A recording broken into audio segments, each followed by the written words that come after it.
So hello everyone, welcome back to my channel let's smug up. तो जो भी मेरे चैनल पर न्यू है प्लीज़ मेरे चैनल को सब्सक्राइब करें, like this video and share to your friends also. तो आज हम ऑर्गल डायग्राम को इतनी ईजी तरीके से समझेंगे कि आपके लिए चुटकियों का खेल बन जाएगा। तो D2 as you all know कि जो D2 वो कुछ ऐसा होता है, ये हमारा D ऑर्बिटल है और हम ये D2 के लिए कर रहे हैं, ठीक है। तो यहाँ पर 2 इलेक्ट्रॉन ही प्रेजेंट होंगे। तो और इसका हमें सबसे पहले टर्म सिंबल जो है वो निकालना है, ठीक है। टर्म सिंबल इसका क्या होता है 3F। जिनको टर्म सिंबल नहीं पता क्या होता है और नहीं पता टर्म सिंबल कैसे निकाले जाते हैं या याद नहीं होते हैं, तो आई बटन पर जा कर के डिस्क्रिप्शन बॉक्स में लिंक भी है, वहाँ से आप इसका वीडियो देख सकते हैं। उसमें मैंने बहुत ही अच्छी ट्रिक बताई है, उसको मिस मत करिएगा। और डी ऑर्बिटल को 2 पार्ट्स में डिवाइड करते हैं, EG और T2G ऑर्बिटल में। तो सबसे पहले हमें ग्राउंड स्टेट से एक्साइटेड स्टेट को निकालना है।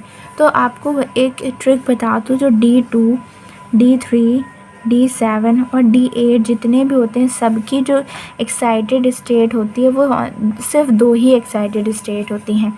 अगर हम D2 की बात करें तो इसकी एक्साइटेड स्टेट, जैसे कि ये हमारा EG ऑर्बिटल है और ये हमारा T2G ऑर्बिटल है।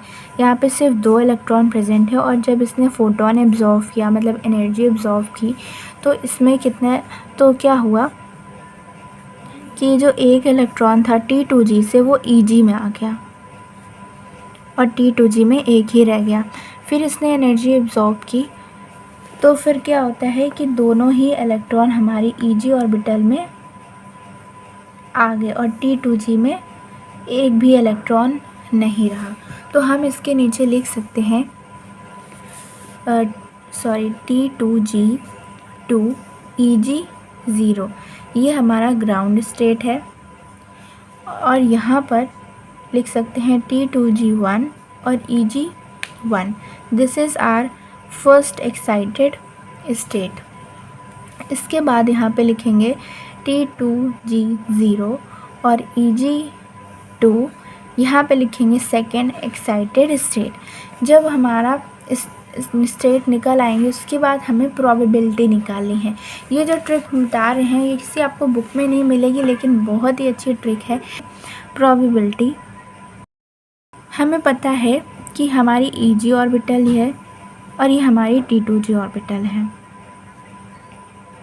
यहाँ पे 2 इलेक्ट्रॉन हैं, तो हमें ये देखना है इन 2 इलेक्ट्रॉन को हम कितने कॉम्बिनेशंस में T2G ऑर्बिटल में रख सकते हैं। तो पहला तो हमारा यही हो गया।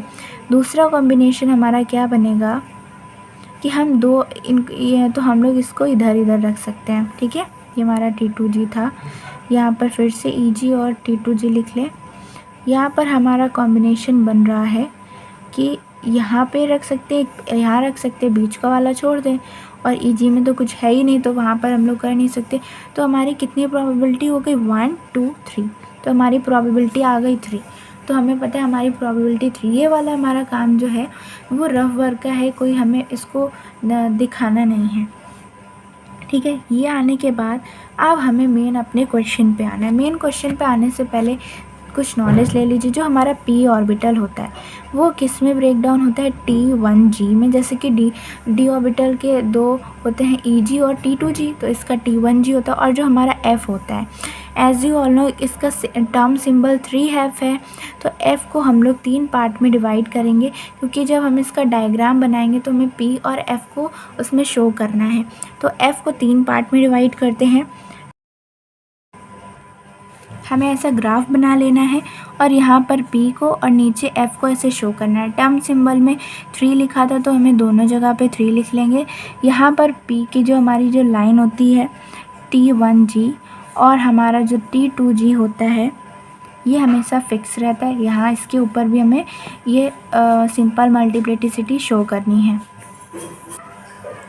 अब आपको लग रहा होगा कि हमने प्रोबेबिलिटी क्यों निकाली थी, तो देख लीजिए। जो हमने प्रोबेबिलिटी निकाली थी वो 3 आई थी। ये प्रोबेबिलिटी हमने, जो हमारा A2G हमारा F का पार्ट है, ये ग्राफ में कहाँ पर आएगा वो शो करता है।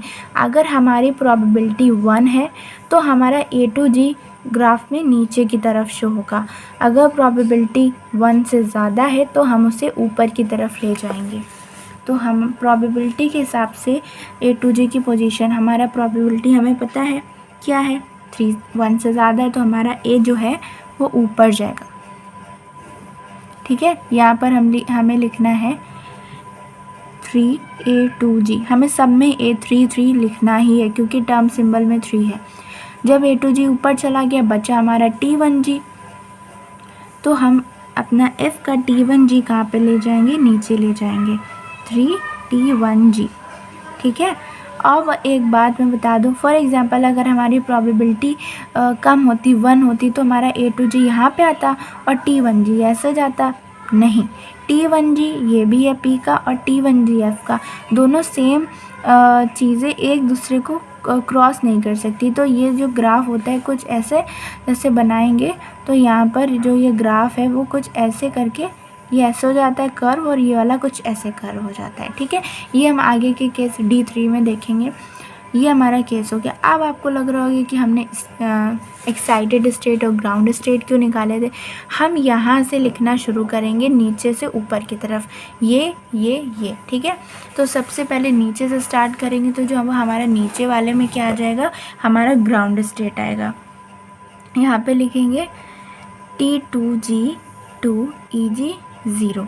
इन दोनों को हम लोग साथ में लिखते हैं, T2G 1 EG 1। ये हमारा ग्राउंड स्टेट है, ये हमारा कह सकते हो आप फर्स्ट एक्साइटेड स्टेट है, और ये वाला हमारा है सेकेंड एक्साइटेड स्टेट। ठीक है, यहाँ पे हम लिख लेंगे T2G 0 EG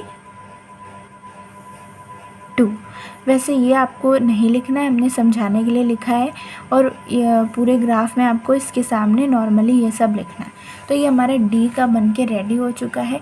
आई होप कि अब आपको कोई भी प्रॉब्लम नहीं होगी। सो अब मैं next lecture लाऊंगी D3, D7, D8 and बाकी के D1 से लेके D9 तो सारे ही कवर करेंगे। So like, subscribe and share.